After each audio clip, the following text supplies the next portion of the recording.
We will do like that, huh? We will do like that. Every single one of you will have the chance to answer. Nivea, your question is, what is the most effective way to prevent cross-contamination in the hospital? Hand hygiene. What are the two types of hand hygiene? Soap and water and alcohol. Yes, but the two types are what they call. They are called what? Hand and Hand rubbing. very good. The difference between the two? Hand washing is on ice with contaminated using water and soap. Okay. Another one with the alcohol. Listen, ah. Alcohol spray. Uh-huh. 70%. Okay. Ate Beth, how many seconds? 40 to 60 seconds. Yeah. 30 seconds. The alcohol is 20 seconds and the soap and water is 40 to 60 seconds. Okay. Everybody, correct. The correct way of doing your hand hygiene. First is palm to palm. Yeah. Then next. What's next? Good. Right palm over dorsal. Then the third one. Interlace. You're copying the others, huh? You're copying the others. Let's go here. Ate Ada, first step of hand hygiene. I see here have people. First step. Second step. Third step. Finish na. Fourth step. Okay? Fifth. Finish.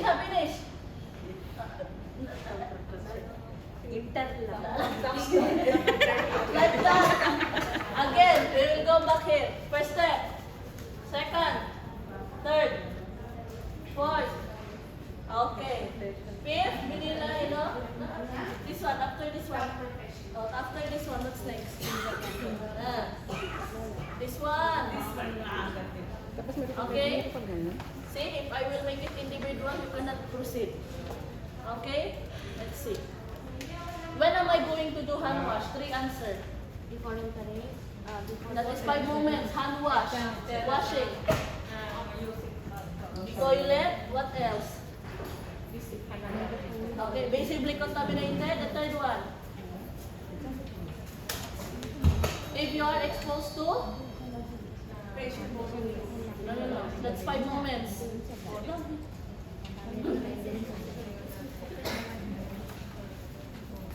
When are you going to do hand wash? before No, that is 5 moments. Hand wash. Washing. When I use soap and water. There are times if I will touch the patient, there's no need for me to do hand washing. I only need to do hand rub. Only alcohol. First answer, Dali give me 2 answers. Visibly soiled. When your hands are visibly soiled, it's very obvious. You have buras, you have blood, whatever there, wash your hands. Number 2, after you're using the toilet. Number 3, if you are touching or if you are handling a patient who have Clostridium difficile. Okay, Clostridium difficile. It's not common here. Is it? I think one time here, like in ICU. Here also. In ICU, all the time they have C. difficile. So if your patient is like this, they bring something back. Okay? If your patient is C. difficile, not allowed to do hand wrapping. Okay, now what are the 5 moments of hand hygiene? Let's start here. Okay, first. 5 moments, we are doing like that. What are the 5 moments? Before entering. Next. Before doing a certain procedure, Ate Maria, 5 moments of hand hygiene. They finished with the 2 before. You are now with the after. Very good. After any touching or blood and body fluid exposure. 5 moments. After touching the patient's surrounding. 1 more. After touching the patient.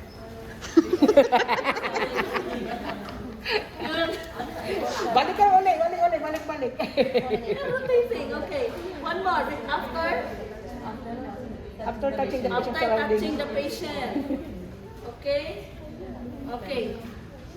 What give me? We have 8 components of standard precaution. Yan ba yan? Give me one. Side. One only. Hand hygiene. Hand hygiene. Next. Isolation precaution. PPE. Okay, next. Self-injection. Practices. Next. So what kind of components of your standard precaution? Oh, listen. Oh, gir-gir ha. Proper etiquette. Proper waste disposal. SSI. Finish na SSI. What else? How about this one? You are throwing there and not putting in the plastic. Huh? Linen. Very good. Linen segregation. And you have your staff health. Okay? Now, let's start with, I finished that. I will start with Cynthia, the first step in donning PPE.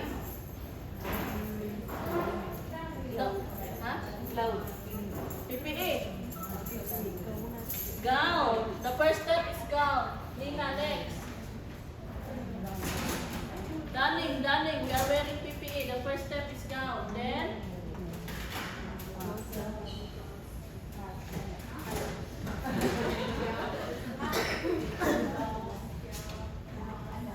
Scalp na here.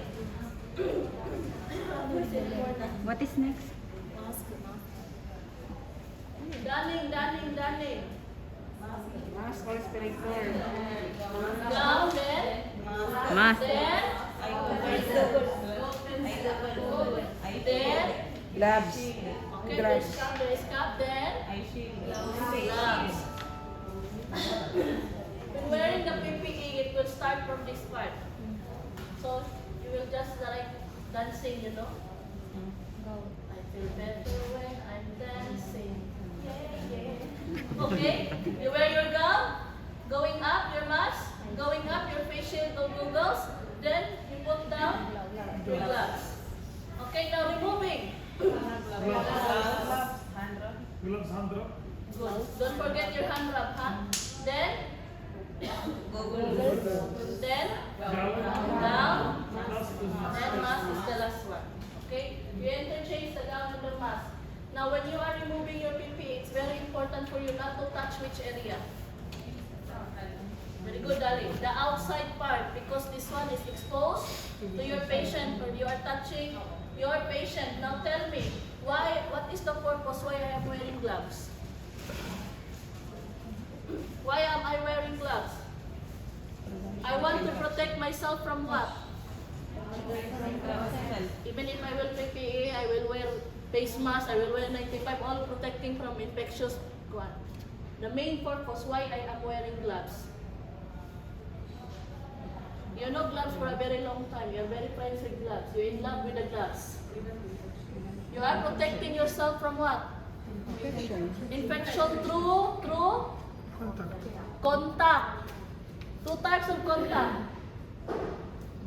Direct and indirect. When I say direct, it means what? Touching the patient. You are touching the patient directly.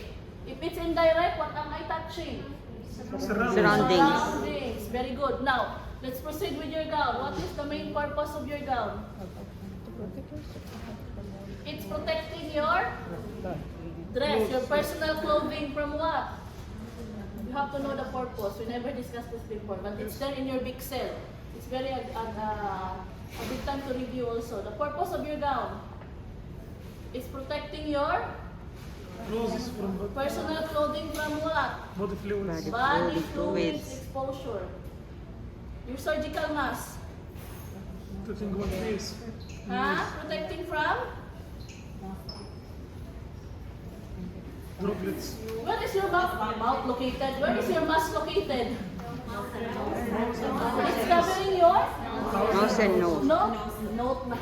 nose and mouth from what? Any drops, any droplet, exposure from your patient, may it be from coughing, from talking, sneezing.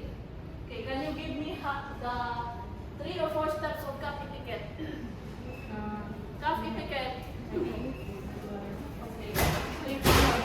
When you sneeze, you sneeze or you cough, you will use your elbow. What else? Use tissue. Tissue. Use your tissue. And then, don't forget to Hand rub. Hand rub. Okay. Make Dali. Okay. Now let's talk about waste segregation in the hospital. Okay. I will give you the kind of waste, and you will tell me where to throw. We will only talk about general and white or black and then yellow. Okay, this is the only trash bin we have in the hospital inside the patient's room.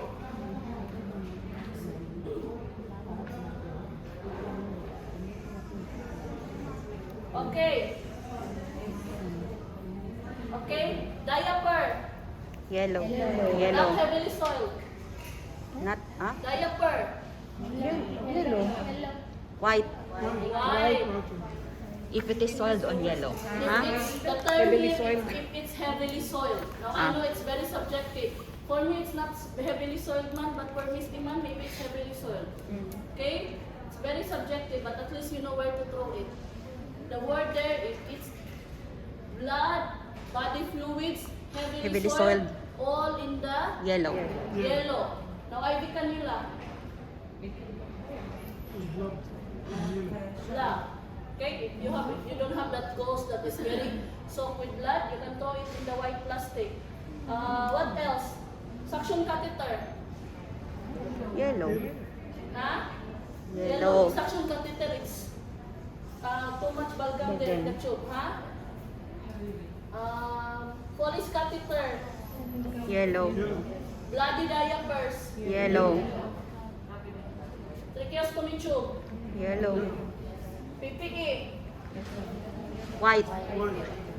White. I give you all yellow answer. I give you all example of yellow, then even the PPE, even PPE COVID, in the and white. General waste. Dr. Asar just made rounds last week, ma'am, no? In pediatric unit. Okay? So, unit 6, maybe she will make rounds. The other day, she finished making rounds in psychiatry. I didn't hear about unit 8 pa. So, if she comes, she will also ask questions. Okay? And you have to answer. What else? Do you have a negative pressure room in your unit? Yes. How you will know it's working?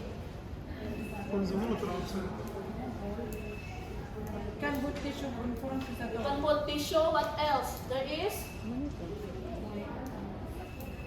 Pascal scale.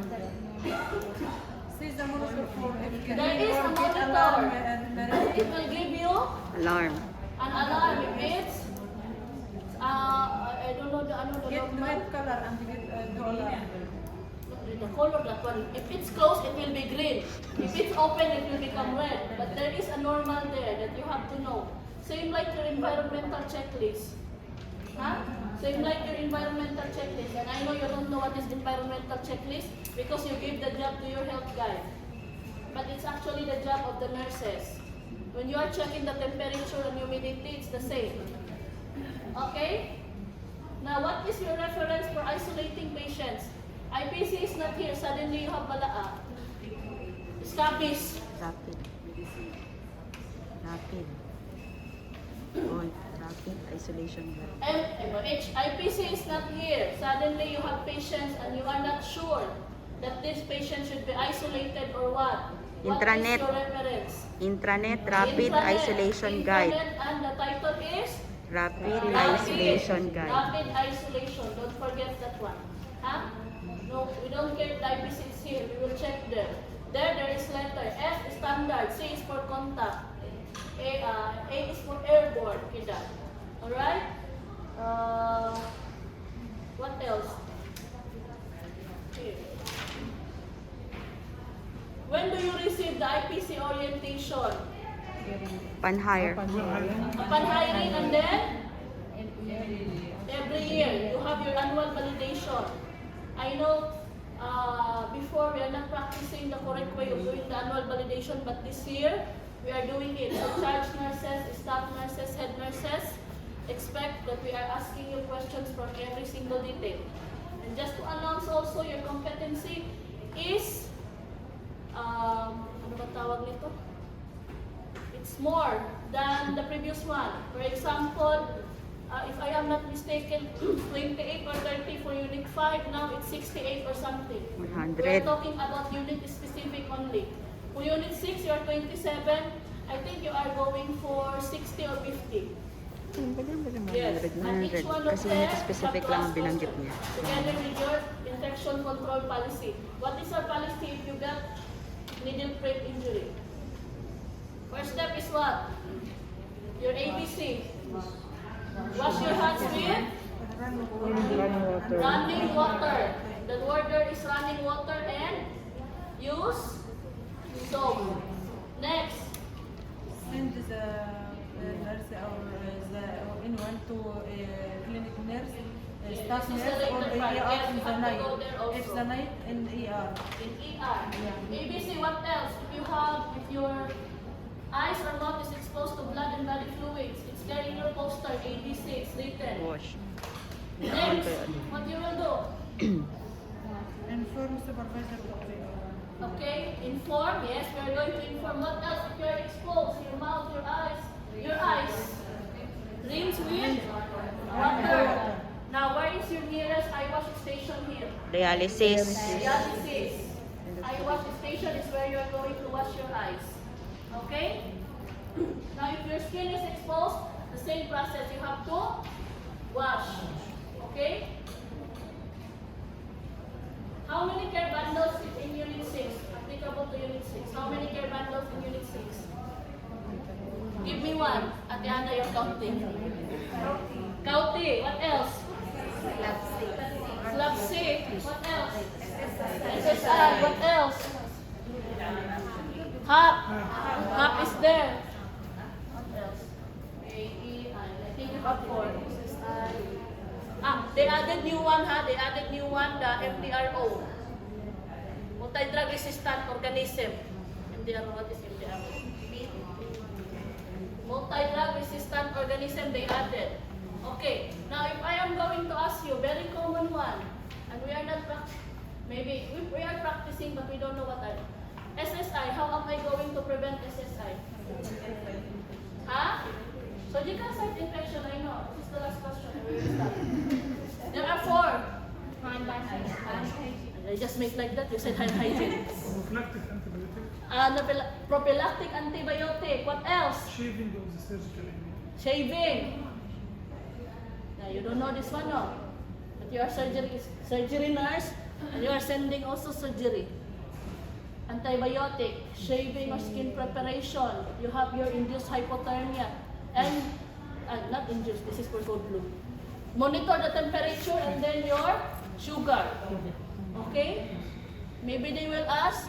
I would never ask you to memorize, but at least familiarize. You cannot, you have poster in the unit again, look for it.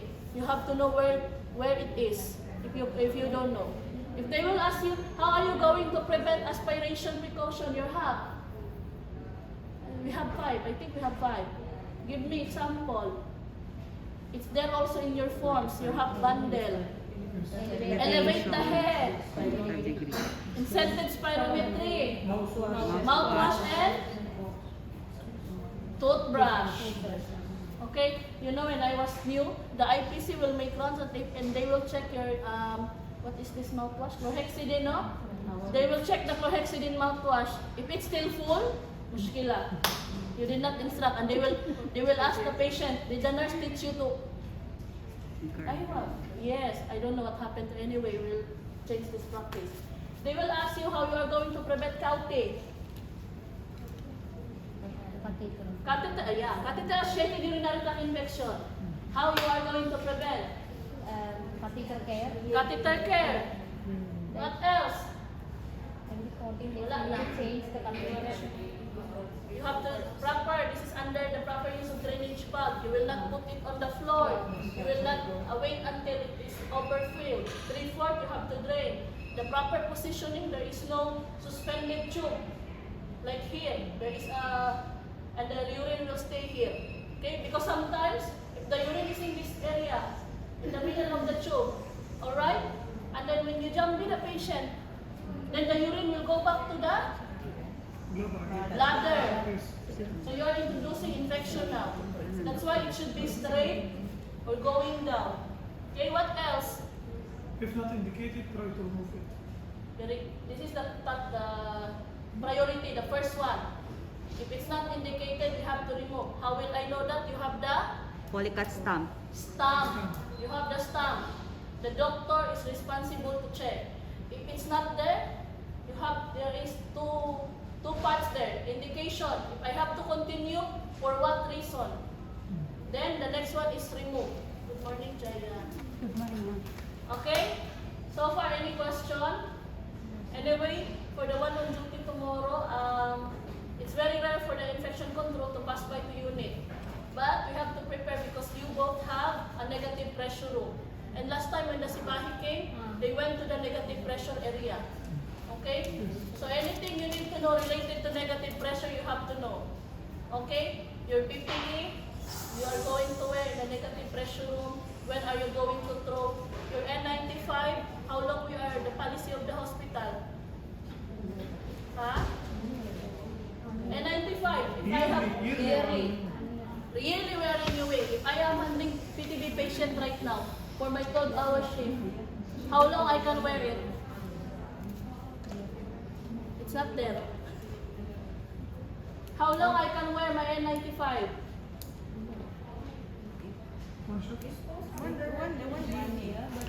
The correct answer, we are disposing after we use. But our hospital, internally, we agreed to use it up until 4 hours. Then we can throw. Okay? Clear? But if they will ask you, your answer will be? Disposed after use. Disposed after we use. We have Katir and 95. Don't worry. Okay? Question so far? Question. No question? Thank you so much. Good luck for MOH tomorrow. We will not do our